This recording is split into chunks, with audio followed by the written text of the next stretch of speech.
சுவாமியே சரணம் ஐயப்பா. புலிப்பாலை கொண்டுறதுக்காக ஐயப்பன் கிளம்பி காட்டுக்கு போனதா அரண்மனையில இருக்கிறவங்க எல்லாரும் நினைச்சிட்டு இருந்தாங்க. ஆனா ஐயப்பன் போனது எதுக்காகன்னா மகிழ்ச்சியை வதம் பண்ற நேரம் வந்துருச்சு. எப்படிரா அரண்மனையில இருந்து எஸ்கேப் ஆகுறதுன்னு யோசிச்சுட்டு இருந்த ஐயப்பனுக்கு போய் புலிப்பாலை கொண்டாப்பான்னு சொல்லி மகாராணியும் மந்திரிகளும் ஐடியா கொடுத்ததால தப்பிச்சோம் பொழைச்சான். அங்க இருந்து நேரா சாமி இருமுடி எடுத்துக்கிட்டு போன இடம் எங்கன்னு பாத்தீங்கன்னா மதங்க வனம். அந்த காலத்துல இன்னைக்கு நமக்கெல்லாம் தெரிஞ்சு பெரியானை வட்டம். அதான் பெரிய பாடையில போகும்போது பெரியானை வட்டம் வரும்ல, நம்ம கூட சரணம் சொல்லும் போது பெரியானை வட்டமே சரணம் ஐயப்பான்னு சொல்லுவோம்ல. அங்க போய் யார பார்த்தாருன்னா எப்படியாவது மகிழ்ச்சியை ஐயப்பன் கொன்னுறணுங்கிறதுக்காக ஒட்டுமொத்த தேவலோகமும் தேவர்களும் அங்க தவம் புரிஞ்சிட்டு இருந்தாங்க. அவங்க எல்லாரையும் பார்த்து, டியர் பிரதர்ஸ் அண்ட் சிஸ்டர்ஸ், நான் வந்துட்டேன், மகிழ்ச்சியை நான் வதம் பண்ணிடுறேன், நீங்க இதை பத்தி யோசிக்காம நிம்மதியா மேலோகம் அதாவது சொர்க்கத்துக்கு போய் சேருங்க அப்படின்னு அவங்க எல்லாரையும் அனுப்பி விட்டுட்டு சூப்பரா தன்னோட ஒட்டுமொத்த படைபலத்தையும் ரெடி பண்ணிட்டு நேரா மகிழ்ச்சி கூட போருக்கு போனார்.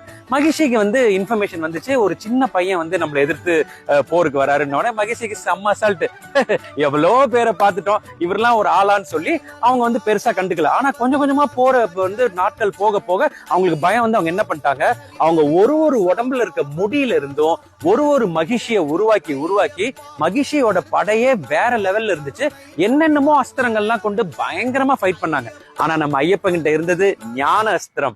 எந்த அஸ்திரத்தாலையும் மகிழ்ச்சியும் ஐயப்பன் கிட்ட நெருங்கவே முடியல. அப்ப ஃபைனலா சொன்னாங்க, நீ ஏதோ பெரிய தேவரா இருப்ப போல இருக்கு, இந்த அஸ்திரத்தெல்லாம் விட்டுரு, என் கூட நேருக்கு நேர் மல்யுத்த போட்டி வரியான்னு வாமா அப்படின்னு சொல்லி ஒரு பயங்கரமான மல்யுத்த போட்டி ஐயப்பனுக்கும் மகிழ்ச்சிக்கும் நடக்குது. அதுல மகிழ்ச்சிய ஒரே அடி அடிச்சு தூக்கி போட்டு துவம்சம் பண்றாரு.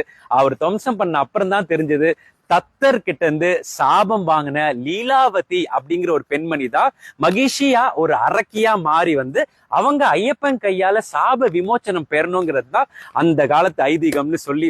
சோ இதெல்லாம் முடிஞ்ச உடனே ஒட்டுமொத்த தேவலோகமும் தேவர்களும் செம்ம ஹாப்பியாய் ஐயப்பனை பாட்டா பாடுறாங்க, வாங்கப்பா என் கூட. அவங்க எல்லாரும் புலிகளா மாறுறாங்க. இத்தனோண்டு புலிப்பாலை கொண்டுறதுக்காக காட்டுக்குள்ளர போன ஐயப்பன் அத்தனை புலிகளோட சேர்ந்து அப்படியே அரண்மனைக்குள்ள வரவும் ஒட்டுமொத்த அரண்மனை ஷாக்கு. எல்லாருக்கும் அப்பதான் தெரிஞ்சது ஐயப்பன் யாருங்கிறது.